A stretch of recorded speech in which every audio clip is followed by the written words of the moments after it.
That's Erin Renier. She's a teacher at Washburn. She teaches cello. And on the piano is Cynthia Neufeld-Smith, and she also teaches at Washburn. And she is our pianist and our organist here at this church. So she does a beautiful job. I am so grateful you all are here tonight. I just can't even imagine. I hope we're doing some good here. We have a speaker tonight, the executive director of KCSDV, which is the Kansas Coalition for Sexual Assault and Domestic Violence, KCSDV, sorry, a little nervous. Michelle McCormick. I'm so honored to have gotten her to come out tonight. It's a real honor that she's here, and I'm grateful. And she represents, I feel like, along with many other people in this room tonight, the people that every day, day in, day out, for many years of their career, fight for the rights of survivors and advocates and allies and support systems. They're doing so many things that we don't even know about. Legislation, programs throughout our state and our country, and it's a heavy load to carry. Therapists, you know, it's not just us survivors that have to carry that really heavy load. It's also the people that fight every day for us. And so with that, I would like to introduce Michelle McCormick.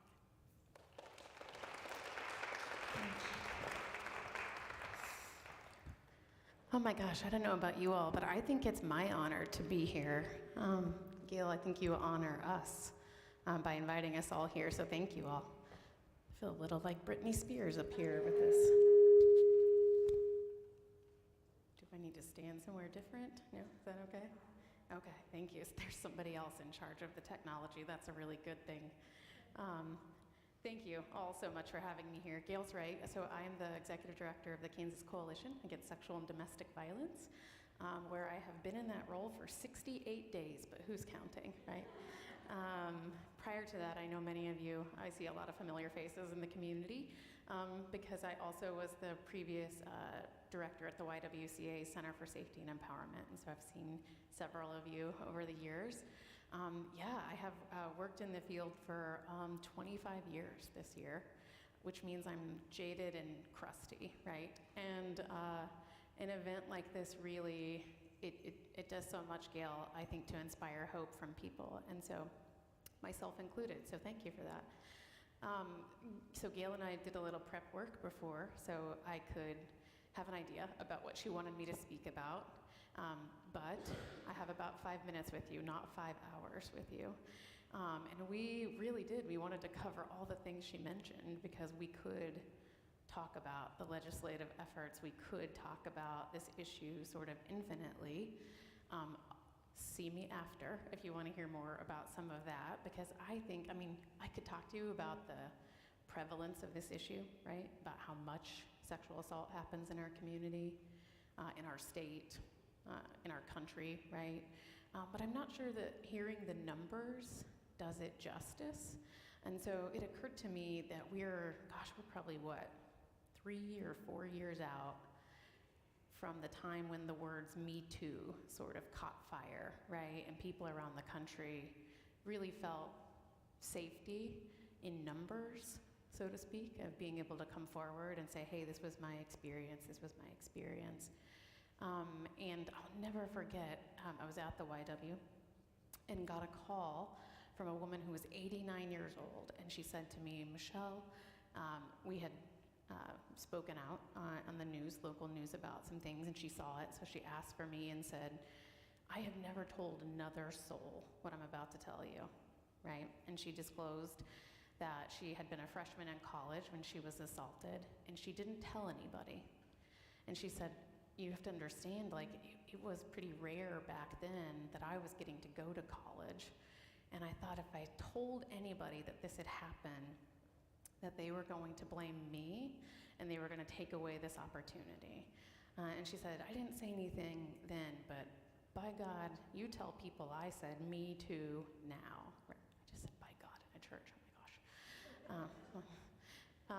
And I think it gave me goosebumps, right? The first time in her life ever that she shared with somebody was because people stepped forward and they shined a light on an issue that we struggle to talk about. That happens to a lot of people in our community, right? And so, and I think it's important for us to think about then how that sort of really impacts this issue that we aren't able to have these conversations, right? Because some survivors experience, they have these difficult experiences on top of the trauma event where people don't know what to say to them. And that's friends, and that's family, and that's loved ones. But that's also the people who work in our systems, right? We see challenges, right, in the very systems that are designed to respond to this issue. And I sometimes think it's because some of these systems are under-resourced, right? They don't have enough resources. I would argue that some of them have plenty of resources, but they're not directing the resources into the areas that we want them to, so that people are getting training on how to do this in a trauma-informed way, right? But also, there's sort of this other layer of society and people in society misunderstanding these issues. And really, that kind of shows up in harmful ways where we blame the victim for what happened to them, right? I think that our responsibility here, it occurs to me that you named this event Shine the Light, and I hear that sort of two ways, right? I hear that as our responsibility to shine a light into this area so that we have a chance of actually creating effective solutions.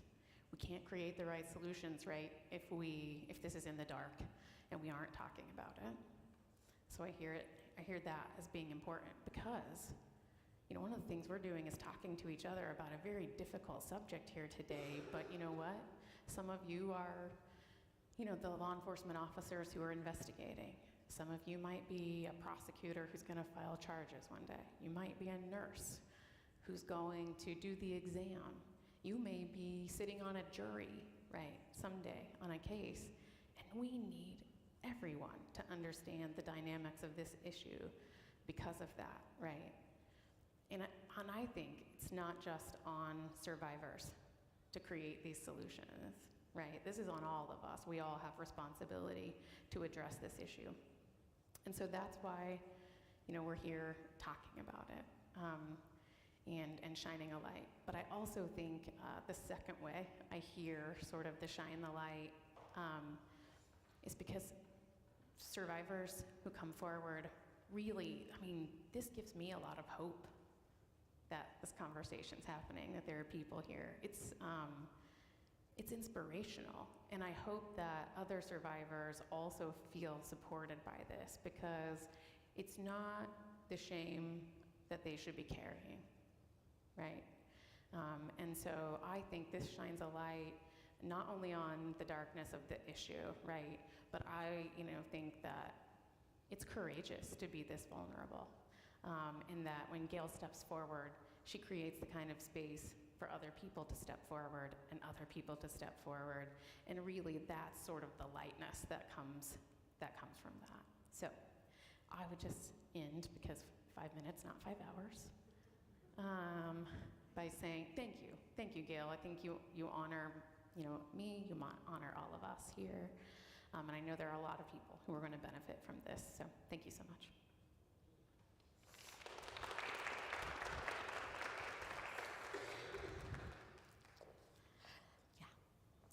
We're going to have a little more music so I can catch my breath.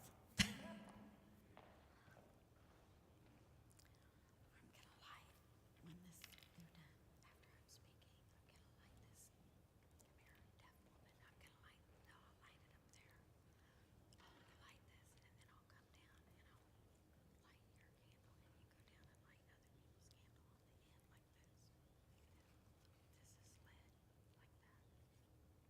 you too.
Okay.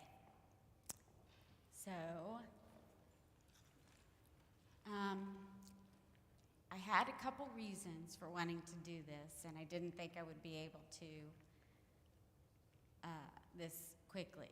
It's been about 2.5 years since I was attacked. And by the way, just as a disclaimer, I'm not a therapist or a doctor or any kind of expert or anything. This is my own experience. And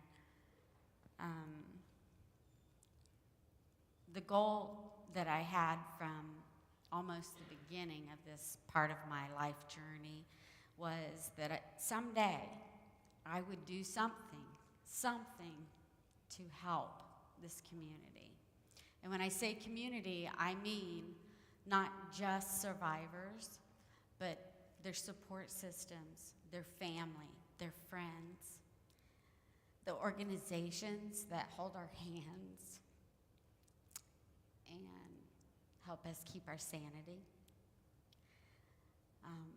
And then just strangers that are kind. And so I wanted, it was actually my grandson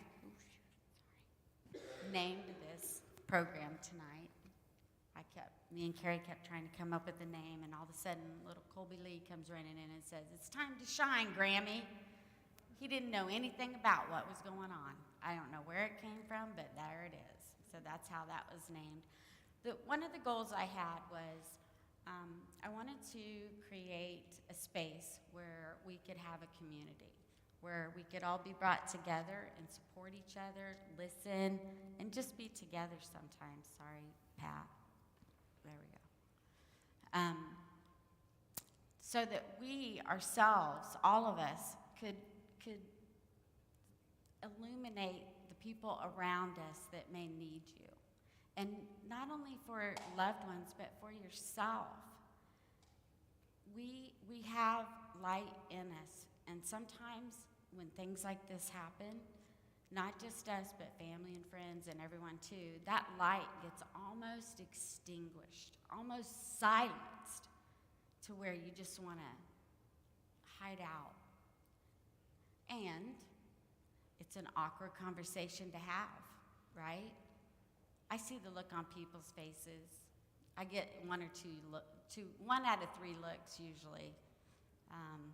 Total fear, they want to run away because, oh my gosh, we can't talk about this because it's taboo, right? Or complete empathy, like someone died and they don't know what to say, you know? And others listen. And so, one of my goals with this is to shine a light on that. We cannot make a difference in changing the things that need changed in this program, whether it's from the way society views this and treats survivors, or in our own families, the quiet little dirty secret that no one talks about because we shove it under the carpet.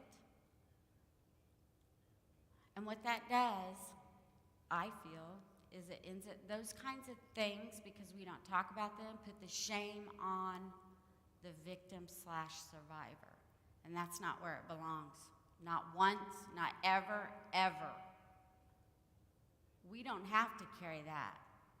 That belongs with the offender, not us. And it's our job, unfortunately, to put that back on them. I will not accept that shame. I'm not going to carry it. And I don't think any of you should either.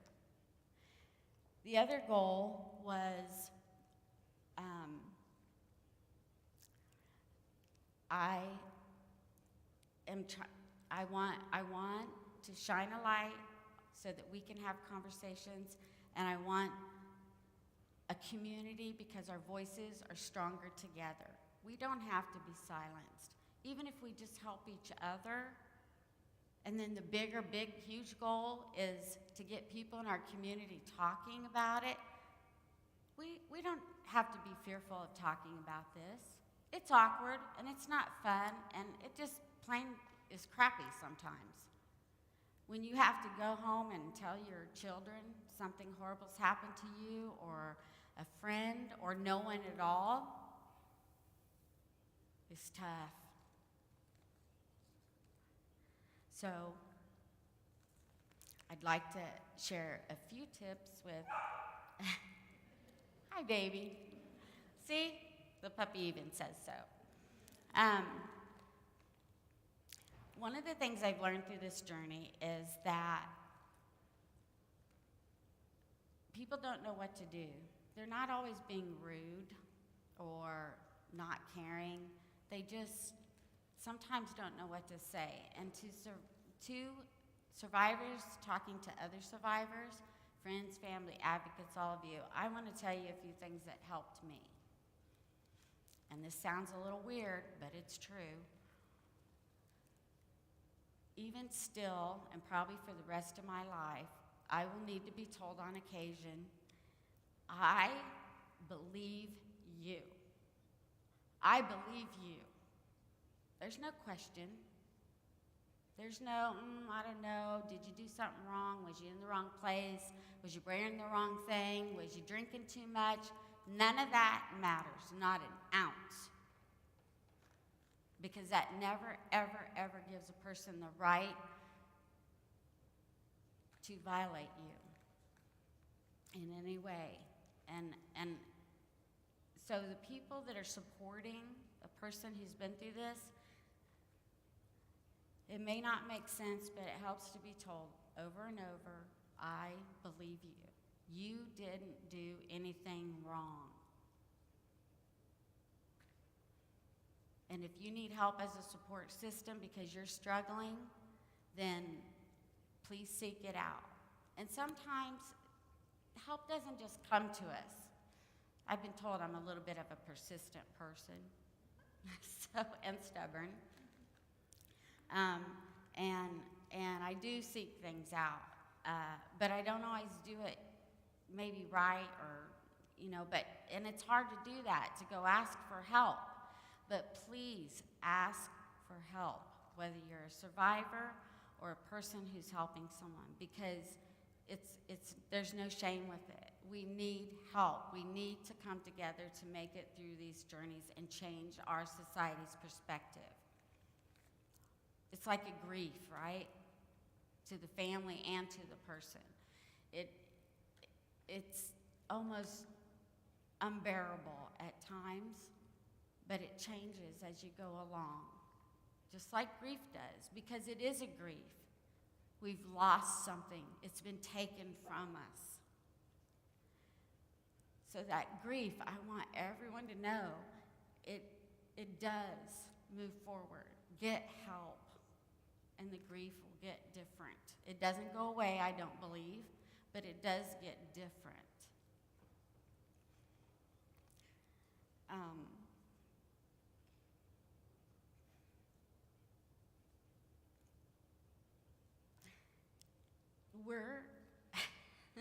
This makes me laugh even though it's weird. Unfortunately, we're all a part of a club we never wanted to be a part of, right? It wasn't our choice to join. But here we are, so we might as well do something with it. And that's what we need to do, is talk about it, share about it. I have had to force myself. I get a sick feeling right here when I walk up to someone and say, hey, here's my flyer, I'm having an event. Or when I first started telling people, because at first I did it, my children.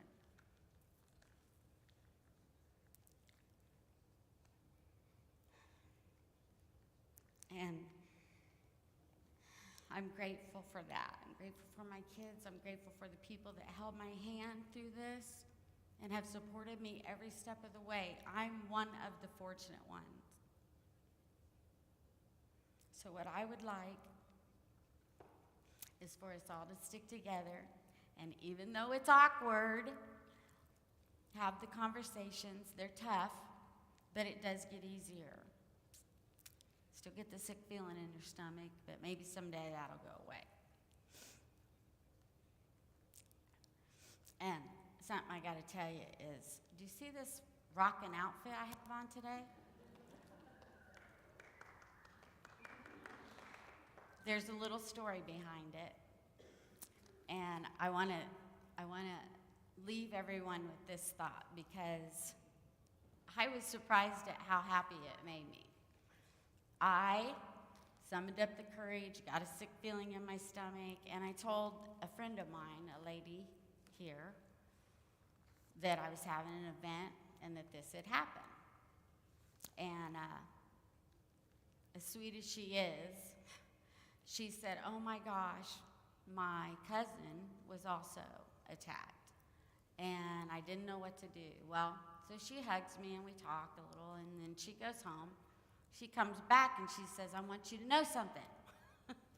And she's only about like this tall, so we're eye to eye almost. It's so sweet and cute. She says, "I talked to my cousin last night and I wanted to know what to do. What can I do? What is the best thing to help someone who's been through this?" And she says, "I have a card for you. And I want you to go buy some clothes that make you feel pretty. Because you are deserving. All of you are deserving also. And I do feel pretty. And I did buy this with the gift that she gave me to wear special tonight. So it doesn't matter if your trauma and trouble started when you were a child. Doesn't matter if it was yesterday, if you're more mature, male, female. We all can get through this. You can feel pretty again and still, and you are beautiful, beautiful souls, and you are deserving. You are worthy. And so am I. And lastly, thank you. This was supposed to be a candlelight vigil, and here we are. It's bloomed, and the only way this has been possible is by all the people who have surrounded me and loved me and helped me. My children, my sister, my friends, new friends, my church family, who I love dearly, my library friend, my amazing therapist, EMDR therapy team, new friends. And I'm grateful for all of you, and I want you to go into this world and remember, if you get nothing else from this, please, please remember, you are worthy, you are deserving, you are loved, and you are a beautiful soul. And we're gonna make some change. We're gonna put a notch in the mountain, and I'm putting on some shoulder pads for the next one to climb on up. Thank you.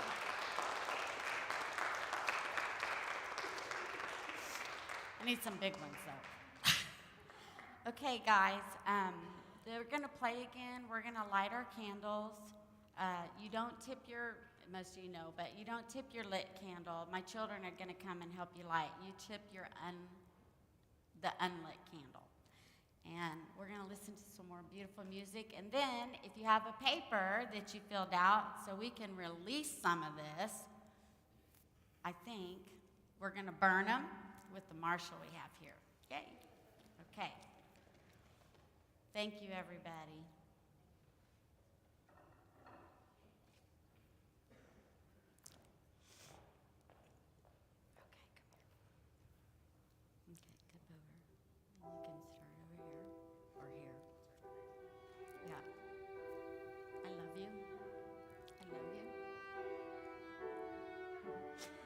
Down the line. I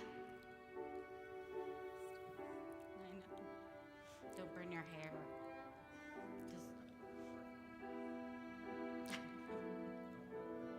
Just go down the line. Okay.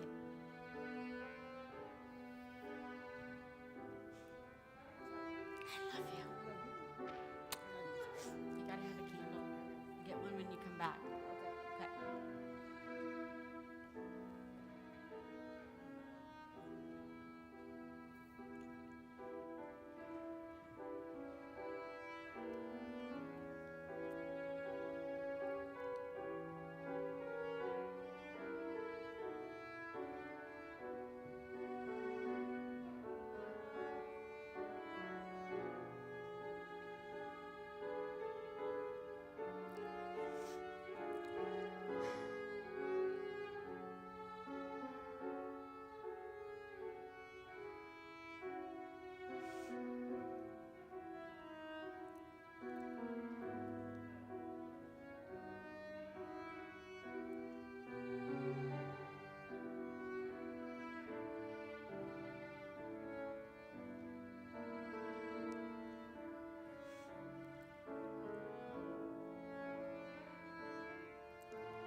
with the candle.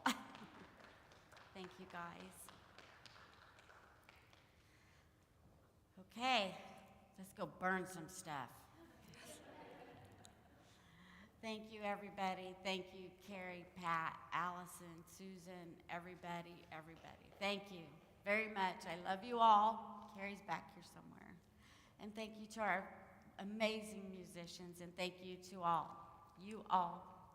I'm grateful, and next year, bigger and better. Thanks, guys. Okay. We can't burn anything down, I was told, so. No, she's not going to play outside. Okay. Thank goodness we have a fire marshal here. Jeez. Because it's only like a tornado out there.